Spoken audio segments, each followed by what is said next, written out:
Well, I'd like to welcome everybody on a Saturday morning here in Pewaukee, Wisconsin, broadcasting to you live from a small suburb of Annapolis, Maryland. And I'm in the yacht club here at Pewaukee Yacht Club, and I'm joined with a very good friend of mine, a gentleman by the name of Ron Rosenberg. Hi, Ron. Hello, Bill. How are things today with you? Things here are great. We're coming to you today from Orcas Island near West Sound Marina, near the Orcas Island Yacht Club. Okay, what brings you there?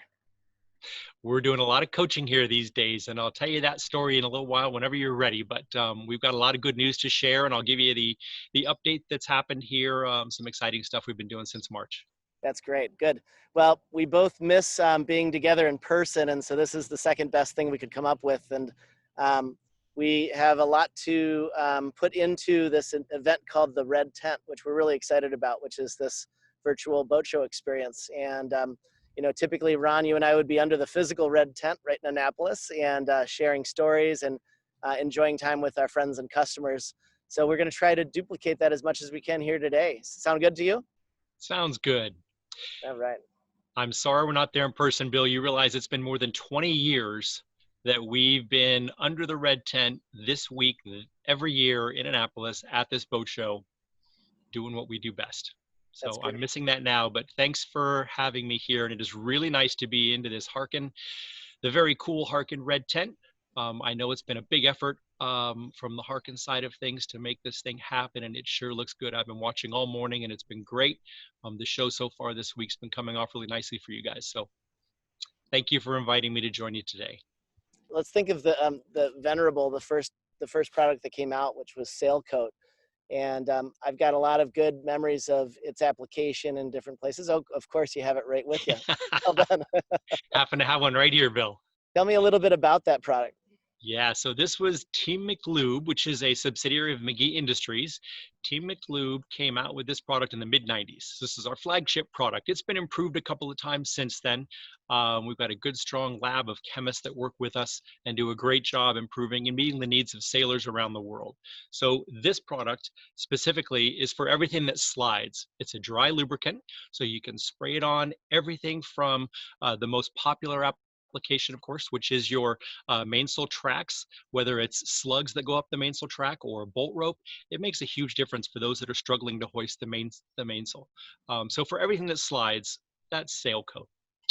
If you want, I could take advantage of rolling right through the rest of our product line that we built out, or we can come back and revisit that if you want. Yeah, let's go for it.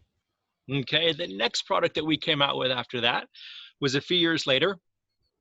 We were not pleased that the industry had so many different kinds of oil-based and petroleum-based polishes that were not good for the environment. So we came out with an environmentally friendly speed polish. It's citrus-based.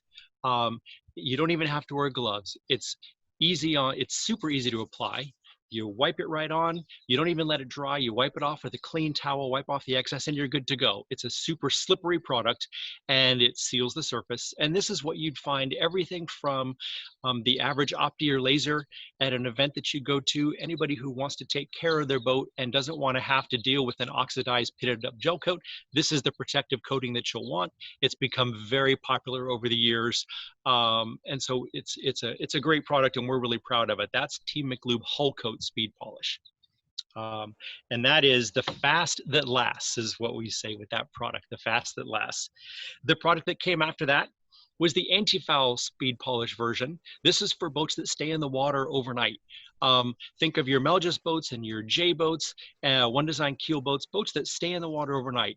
This product works so well that the vast majority of all the Volvo around the world race boats that sometimes are in the water for 40 days at a crack, and they don't dive the boats, they just keep sailing and sailing and sailing. They use this product instead of traditional bottom paints. So this has become a very popular product, not just for racers, but cruisers as well. Cruisers have figured out that they can use this on their dinghies and go cruising for weeks at a time and keep pulling the dinghies up overnight or leave them in the water, whatever you want, but it keeps the surface clean. Nothing sticks to it. This product is also a citrus-based product, environmentally friendly, super easy to apply, good for the environment. Safe for the user and the app applier, super easy to apply. And the only difference between this product and Hull Coat is that this has an added ingredient that is the anti-foul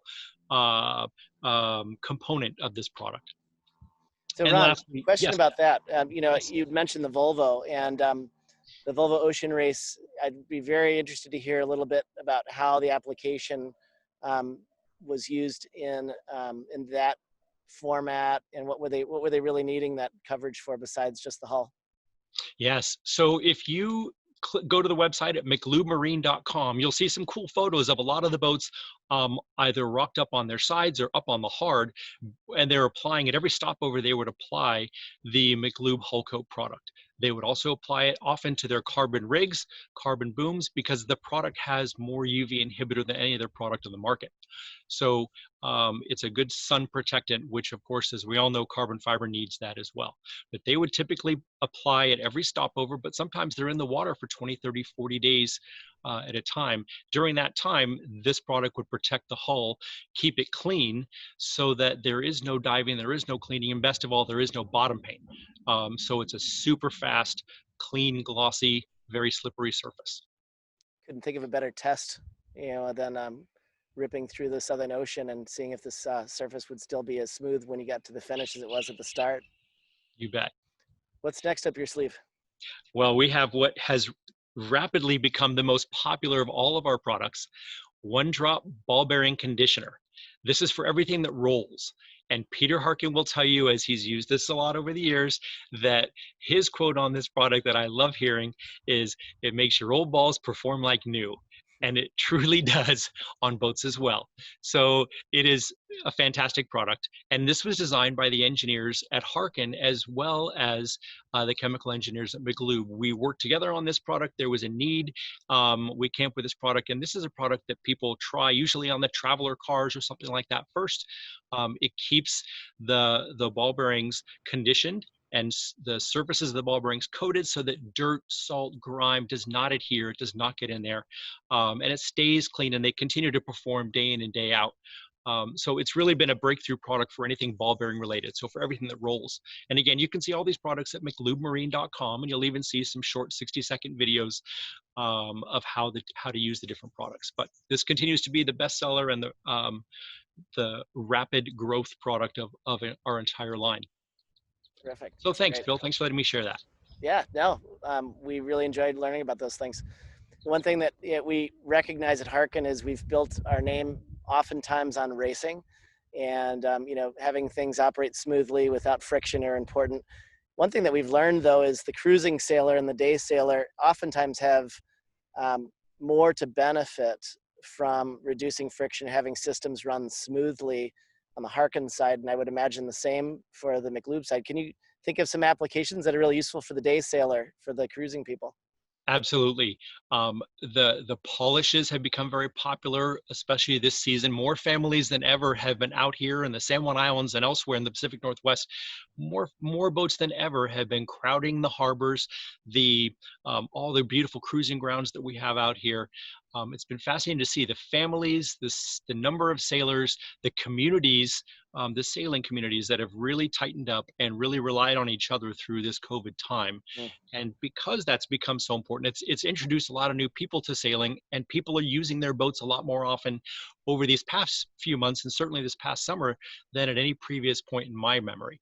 And during that time, we were getting more hits. I'm the one that when people come to the McLubemarine.com website and leave a question or a comment or some feedback, I'm the one that gets to respond to that. And we've received a tremendous record number of people coming to the website and leaving their feedback and having questions about these products. And so often it's, I was cruising with my family, I was racing with my son or daughter, I was doing this and it was really hard to perform A or B, or we were racing in the rain, which sometimes happens in the Pacific Northwest, and the telltales were sticking to the jib. I've heard that you could use sail coat on there, and sure enough, they'll try sail coat around that area of the telltales, and the fact that it's a great water repellent and very slippery works very well. And that way the telltales don't stick to the sail. You can still use them as a tool to steer the boat.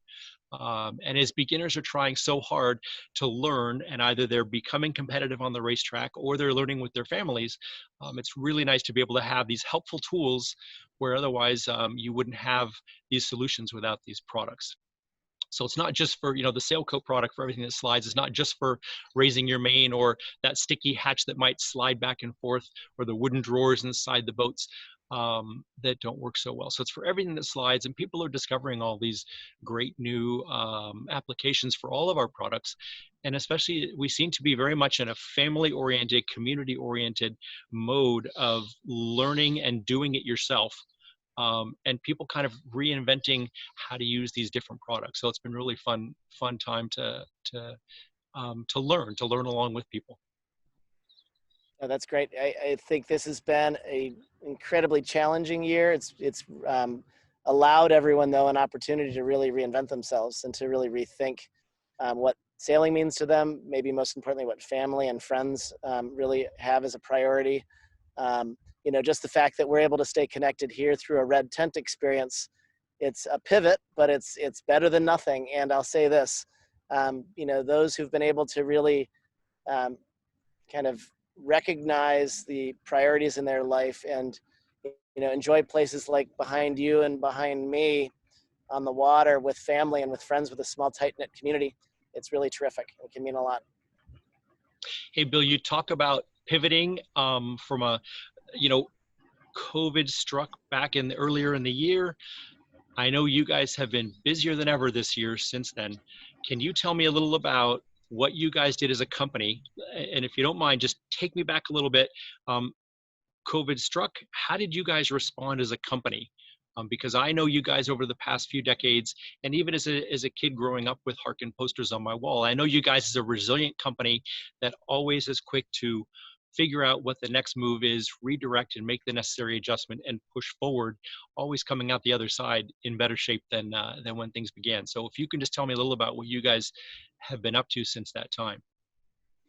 Yeah, I would love to. The company, it's worldwide. We have a footprint that lands in a lot of different countries. And so we have a lot of close friends that had a lot of different chances for exposure to this virus that we've been all dealing with.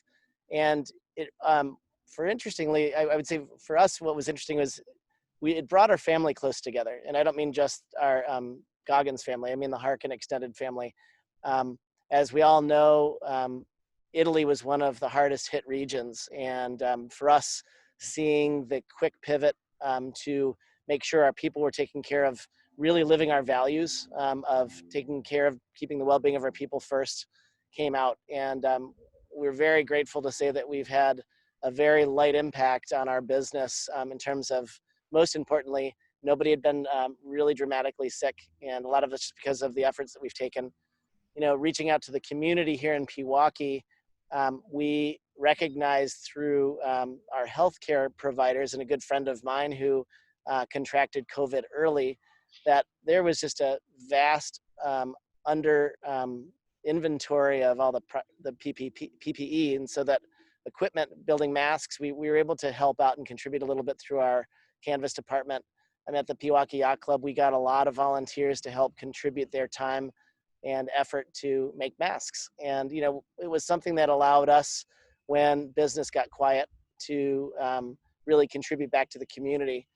And, last, I could say that we're really proud to see that our business is roaring now, and you talked about it earlier, that I think people have started to really spend more time on the water with their families and have reprioritized. We see it in our business. And I think the marine industry as a whole has a lot to look forward to over the coming years as people have recalibrated.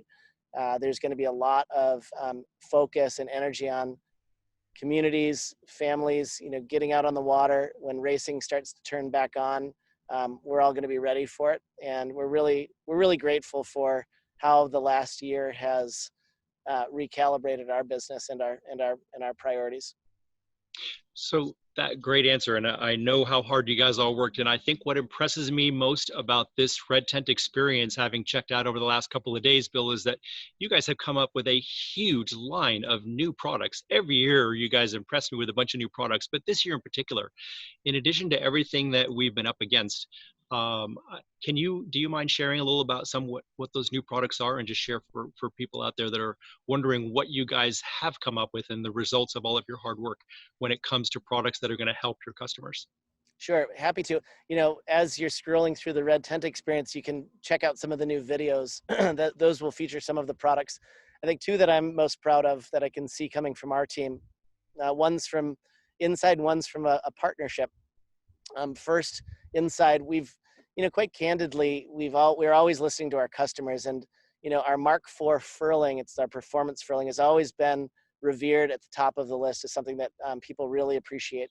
And you know, quite frankly, we had a lot of work to do to come up with a product that was at the value-oriented segment of the market where people didn't want to have all of the racy features.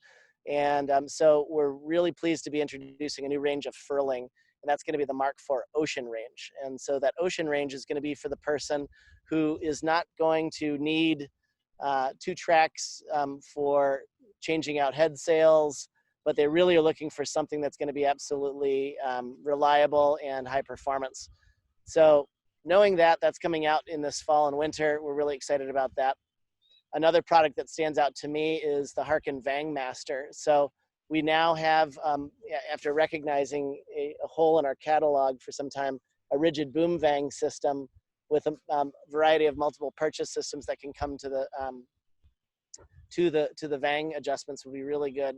It's a pneumatic cylinder, so it's infinitely adjustable, and there's no springs, so it's going to be very easy to work with. It's already been a tested product being built in California, and Doug, who's our partner on this project, is a terrific person, and I really want to recognize him. That product we're going to be really proud to have featured in our catalog and introduce it to our global network through the same distribution points where McLube is provided worldwide. There's a whole host of other products, the marine deck grip and other things, but yeah, we're really excited about some of the things that we were able to come out with in the middle of this pandemic.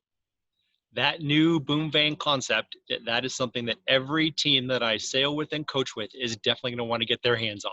That is a brilliant new product, and I can't wait to sail with it.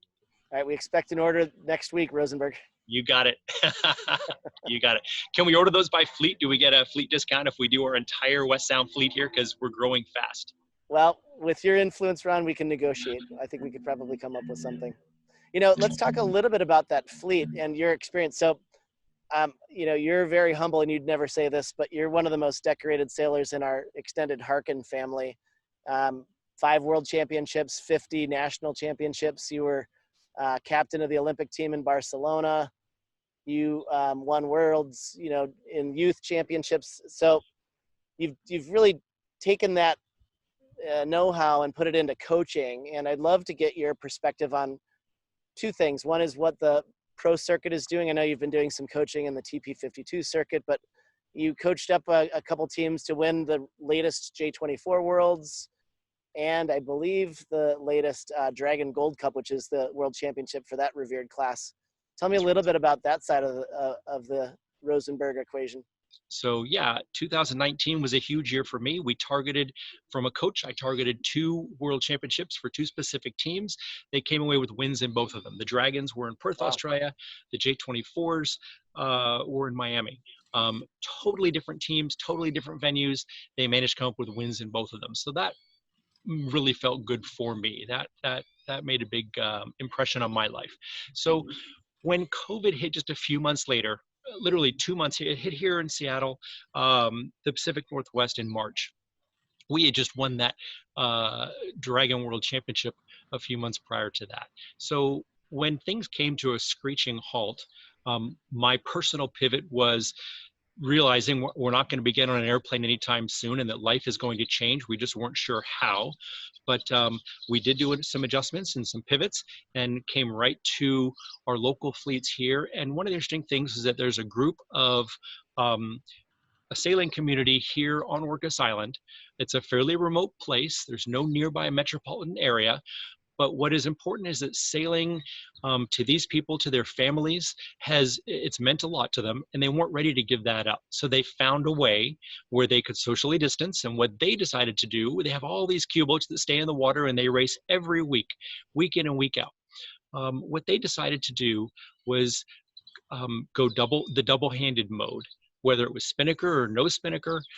They have a Martin 242s, J70s, Melges, all kinds of different boats. In fact, a wide variety that race together in PHRF. So some of them were husband and wife teams, but we started off just families because, of course, we were all quarantining together as families. So they all started off, and some were non-sailors to begin with, some were just beginning sailors, and some were, hey, your option is to sit at home and not do anything. So let's go. People got up, they did it, and we really got things going in an interesting way. And I could see how inspired the kids were. A group of kids, and 13 to 15-year-olds, and they really took this to heart. This took over school sports that weren't going to happen. This took over everything else in their lives that was otherwise taken away. They focused on sailing, usually with a parent, and it really took on a life of its own. This group has quickly become inspired, and they've grown dramatically in the sense that boats have been bought and shipped in from around the country, and the fleet has grown. Now we're up to nearly 20 boats and a bunch more eyeballs watching these people race. It's kind of a natural amphitheater in this place called West Sound. But anyhow, people have come in. Sometimes they come in by plane or seaplane. They'll step onto their boats, or they'll have chartered boats. They'll step onto them and they'll go. They can receive coaching if they want right from the coach boat. I coach from Muddy Paws, usually with a golden retriever or two helping me out on board. And off we go to make sure everybody has a really good experience on the water, a safe experience, and socially distanced as well. So that's how we've started things off here, and it's really grown and grown. This group now, not only did one of these teams just go to Annapolis for the double-handed championship they just had last weekend, and they did very well. They were 4th overall in the hotly contested J105 class, a husband and wife team. They're back. They just wrote up a nice report. They're going to share their experience with the wholesaling community here. And that is kind of how things work here in this part of the world. So long story short, it's a group of very inspired individuals, and sailing has become more dear to them than ever. And they've all embraced that this is their way forward through this whole COVID experience. They've even embraced it to the extent that as the weather starts to turn, and it's fall now and things are cooling off, you see it's a little overcast here and we're known for some rain. This group of dedicated sailors has committed to racing all the way through the winter. So every Wow. week in and week out through the winter, they'll dress appropriately, they'll do it safely, and they're going for it year round because they are so grateful that they've had sailing to fall back on and to kind of get them through this tough time. And everybody looks forward to that once a week racing session. And now they're starting to go do training. It's not out of the they're out there in groups of 2s, 3s, and 4s, learning with each other, getting better on a regular basis. So when next weekend comes around, they can do even better. So it's really kind of Nice. exciting here. Nice. So connect the dots from your Olympic experience. And now, as we know, there's been a double-handed Olympic format that's been introduced that's going to be in the Paris Games after Enoshima and Tokyo. Give us some insights. What do you think that's going to be about? What do you think it's going to be like? That is going to be huge. If this has not affected an area where you and others are sailing, it will be there soon. They haven't even decided on the actual boat for the games yet. It's going to be some random 30-footer, 35-footer, could even be a 40-footer.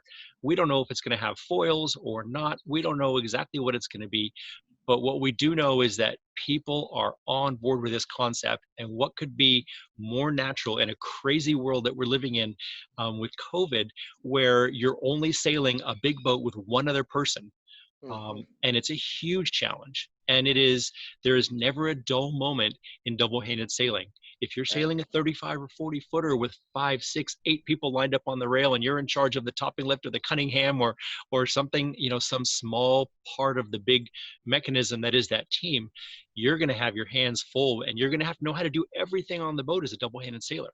And that's really what we're seeing kids and the younger generation embrace, is that they want to do it all. They want to be part of the race mentally and physically at every point through the race. There's no dull moment. And what they're really learning, and what we've learned together, is that preparation is paramount. Mm. Preparation is key. And we know how successful that is outside of sailing in life as well. So I see this is just going to be a huge hit. Yeah, I think it's going to be something that'll be spectacular to see how it develops. And you had mentioned preparation being such an important part of success. We certainly hope that means there'll be a lot of Harken deck equipment and McLube products all over those boats to make sure that they're running smooth. Well, we're both in the business of making sailing easier for people. And that absolutely rings true for the double-handed program. And if we can re-rig something in a certain way, typically we're leading everything back to the cockpit. Everything has to be easier. We have to conserve our limited amounts of energy and the resources that two people bring onto the boat. And that's really the business that we're in. So, I've never before have I seen people appreciate both of our respective products than I'm experiencing now. Nice. That's great. Ron, thanks. Those are some great insights. Hey, I want to ask you a question. I know you do a lot of sailing with your kids as well, and your friends and community. What's the scene been on the Great Lakes, especially there with your scow sailing since COVID hit? Tell me about what you guys are experiencing. Yeah, well, I can now say that I am certainly inclined to say that one of the Great Lakes is Pewaukee Lake. Okay, so I'm not great at geography, and I don't think it's necessarily one of the five. But behind me is now my home lake. I've been at the company for 21 years, but we've been in the Pewaukee community only for 5. So our family moved here, and we've embedded I've ourselves. been to Pewaukee Lake. There's no question it is a great lake. I'm on board. I've seen it firsthand. Thank you. Yes, and I think what's very special about the Inland Lake Yachting Association and inland sailing is sort of by definition the simplicity. A lot of the sailing, it's distributed around the lake, and right behind me there's my friends' homes, and we have our piers and our boat lifts. And so we were very, very privileged and felt very lucky to be able to have all of the children competing in the junior championships and the weekly sailing schools and the weeknight and weekday championship series, mostly focused on the priorities for the youth sailors. We, as an organization, the Inland Lakes, canceled all the adult championship events for safety, and there were no real large congregations with all the regattas, but Pewaukee Yacht Club really served as a leader in hosting very safely and very responsibly a lot of very good events. So people would, like you said, in the Pacific Northwest, from their families and their bubbles, they would come from their home, rig their boat, drop it in the water, and 2 minutes later they're out on the race course along with all of their friends, getting the experience that we all hope that our children could have. And feel very grateful to have a whole host of different sailing experiences, not just for our kids, but for the dads too. Let's say, our wives really did a great job of keeping everything tracking nicely, with kids getting to sailing school and knowing where they want to be and where they don't want to be, which was not racing with us necessarily. But we have our e-scow. We really enjoyed getting out with them on Saturdays, and there was 2 X boats and a host of optimists, 2 RS Fivas, and paddle boards, and 3 open Bics. There's a lot of things that you can do in a small little radius around our home and my boat partner's home, which really is just a blessing. None of this took a lot of money, but it just took a lot of care and feeding, and getting our kids out. And I can tell you that I got a letter from my son about 2 weeks ago, thanking me for the best summer ever. And so, Fantastic. all things considered, I felt like that was pretty gratifying that we were able to recognize the importance of family and friends and Mother Nature. And, as it relates back to the big picture, I think there's a lot of little pockets, just like we were both able to share here, all around the world, with the footprint that we've got talking to the business leaders in Harken. I see the same thing in Pittwater, in Sydney, Australia, in Poland, in Italy, in France. There's a lot of hope, and there's a lot of optimism for how people can reinvent what they do on the water with their family and with their friends. And that's the healthiest and best thing you could ask for. Well, let's admit it. We know the kids love it, but the parents are the real winners in all of this. And that's what I hear, not just here on Orcas Island, but around the globe. The parents are the big winners, with happy kids that love sailing and look forward to going sailing, because it's become a much greater factor in their life than it was Yeah. just a year ago. And so for those of us lucky enough to really enjoy the sport the way we do, that's a big gift. So I know I'm grateful for that as well. Yeah. Agreed. I heard a rumor that you tried to get into the coaching business of foil boarding too. That sounds a little bit like a boondoggle to me, but tell me about that. Funny you should ask. Well, we don't always have wind here in the Pacific Northwest, but people do value their time. So we decided that on any days that are windless, if we and we can race the boats right down to about 2 knots, but as soon as the boats really stop, we head back to the dock, we grab a foil board, and we tow people around in the coach boat on a foil board, and we teach them the mechanics of foiling. So I designed a stand-up foil board so you can do it without even falling down. You don't have to water start. So here for the Pacific Northwest, where the water is close to 50 degrees most of the year, you don't want to spend a lot of time in the water water starting. So you can do it standing up. And for those of us that have gotten pretty good at it, for most people, it only takes about an hour to really get it figured out. The kids especially figured out quickly. They can go for 20 minutes without even getting wet. So it is really Nice. fun. And it's something that the coaches can do too. So it's not just for the kids and the sailors. Tell us a little bit about what you think you see coming together technologically in the future with the sport of sailing overall. Right. So that's, I don't have a great crystal ball, but I do pay really close attention to the science and the Gates Foundation and some of the stuff in the Pacific Northwest. We have the luxury of kind of dialing into some of these avenues and learning as much as we can about what's going on and with those that know more about the stuff than I do. So my opinion is that I think we need to proceed slowly. As much as we all miss major championships and big number sailing with big participation, and certainly we all miss the social aspect of that. I certainly miss all my friends around the globe. I'm a guy who typically would be traveling many weeks out of the year, often internationally, and that of course came to a grinding halt in March. So to answer your question a little more directly, I think that we're going to have to proceed pretty slowly and pretty carefully. It's hard to imagine something like the Olympics being pulled off, even though it's been postponed a year. Boy, that's going to be tough if you just think through having been there before and having had a lot of experience with those kinds of athletes and the logistics involved at that high level. The there's a lot of risk involved, and the sheer number of resources and volunteers and frankly dollars to support that kind of safety net at every level is pretty overwhelming. So if they can pull that off, that'd be fantastic. I fear that a lot of the larger events, world championships as we know them, Gold Cups, huge regattas where you would have hundreds and hundreds of people showing up at a specific venue or sailing area, yacht club or sailing club. I think it's going to be a while. I think some clubs are ahead of others and have the advantage of having started slow and are just trying to figuring it out with small groups. I think there's a huge advantage to the double-handed sailing scene where it's only 2 people on the boat and off they go. But I think for larger keel boats especially, it's going to be really tough to find the right ways to get larger groups, larger numbers of participation up at specific events that we all know and love, that are these big annual events. I think it's going to be a little while. I'm not confident that that's going to happen in 2021. And I like to think that I'm an optimist. So I'm not certain. I don't know for sure, but my opinion and my gut intuitively says that may be a little further off. Let's be ready for it and let's try to prepare ourselves for it, but let's be smart about it as we go forward, because I do think that this is something really serious that needs to be respected and well thought out. I think sailing, more than most other sports on the planet, sailing has done a great job of managing ourselves as a sport, as a recreation, and we've not made any huge blunders or any very public mistakes, and I think that served us well.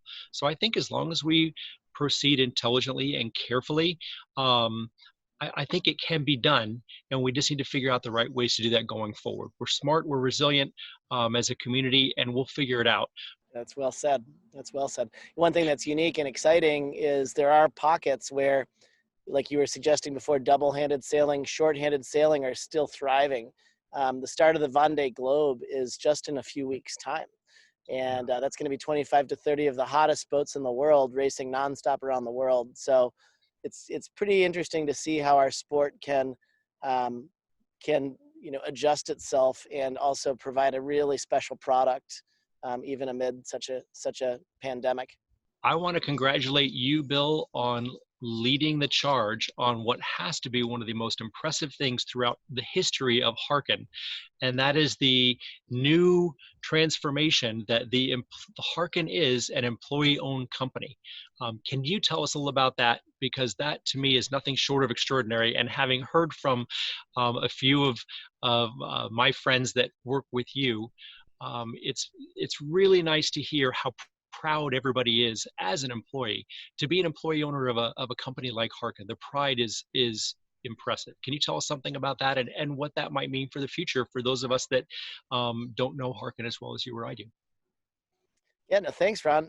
The future is very bright, and it's really built off of the same hope that was built in 1967. You know, Peter and Olaf will be the first to admit there was no grand plan for the business, and it just grew organically, and became a very special place because of one particular reason, which is the founders, Peter and Olaf Harken, really stuck to some very important core values. And those values are very simple to understand. Sometimes they're hard to live by. And I really respect those guys for what they built. And that those are values such as keep the well-being of your people first.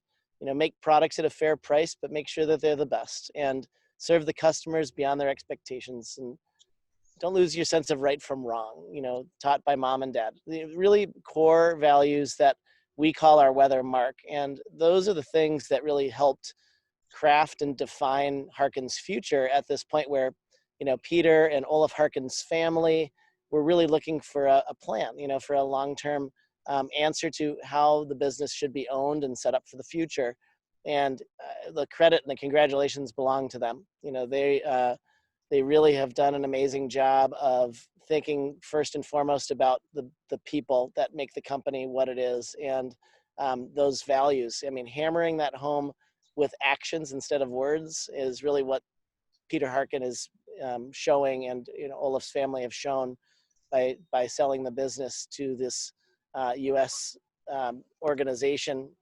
And you know, we're really pleased, and we're really optimistic, and I think it's going to be more of the same. And that doesn't mean we're going to be a static company. It means we're going to continue to innovate. We're going to continue to invent. We're going to continue to try things. And we're going to do so in a way where all of the employees are motivated to do so because they have vested interest. So there's that. And then also they share the values that were taught by Peter and Olaf from the beginning. And so it's a very gratifying feeling to have a secure future for the company and for all of the families that are related and linked to this company. And maybe most important, it's really good for the community, and that's the global community of sailors. It's not just Pewaukee or Limito Camasco where we are in Harken, Italy, or Sydney or anywhere. It's about just doing the right thing. And I really feel as though Peter and Olaf's family, they really did the right thing. Olaf was really behind this before his passing. He really wanted to see this happen. And so to get this across the finish line means a lot. And yeah, and it's a very special moment in time on the timeline of this company. You know, Bill, I've known Peter and Olaf and Art Mitchell as great role models for longer than our 20-year plus partnership has gone on. But the partnership between McLube and Harken runs deep, and I am super proud to be a partner of this. And I'm really pleased and impressed and delighted for all of your employees, because I think that's a really big step. And I know that Peter and Olaf and Art all were in favor of this and all wanted this to happen, and will be so pleased to see it all happening. So hats off to you guys. And one more thing, I've known through our partnership that when times are tough, you think back to the most serious of recessions that we've had over the past 20 years, led by Peter Harken primarily, you guys, you think carefully, you get creative, you figure out what needs to be done. Doesn't matter how big the mountain is or how steep the hill is to climb. You guys find a way to make it happen. And where others don't manage things as well, you guys seem to come out the other side. You tend to manage your risk better, and you tend to make great decisions together as a team, and everybody gets behind it and everybody puts forth a big effort, and you guys come out the other side of every one of these little dips that we've seen, or big dips, better off than when it happened in the first place. And that's always impressed me about Harken. And I'm always impressed that the leadership and the role models, including yourself of Harken, not only do you walk the walk, but you talk the talk. And I think that's part of what really makes Harken a special company. So congratulations to you guys on this latest step. I think it's a huge one for you guys. And I know the enthusiasm among the employees speaks for itself, but congratulations on that, Bill. No, Ron, thank you. That's really nice of you to say. We've been partners for a long time, so you understand our business very well. And equally, we really hope that we can continue to be of service to our customers. And that's the whole objective, is to do our best to take care of them. And if we take care of them, then everything can work. So really want to just wrap this up with some gratitude. Thanks so much for the time today and for all of those that are watching in Red Tent Land. And also, you know, Ron, just let's see what the next 50 years look like. It's going to be fun. It's going to be a fun journey. I'm looking forward to all of it, Bill. Thank you so much. Okay. Enjoy the Red Tent, everybody. All right. Signing off from Pewaukee, Wisconsin. And from Orcas Island. Very best. All right. Thanks, Ron.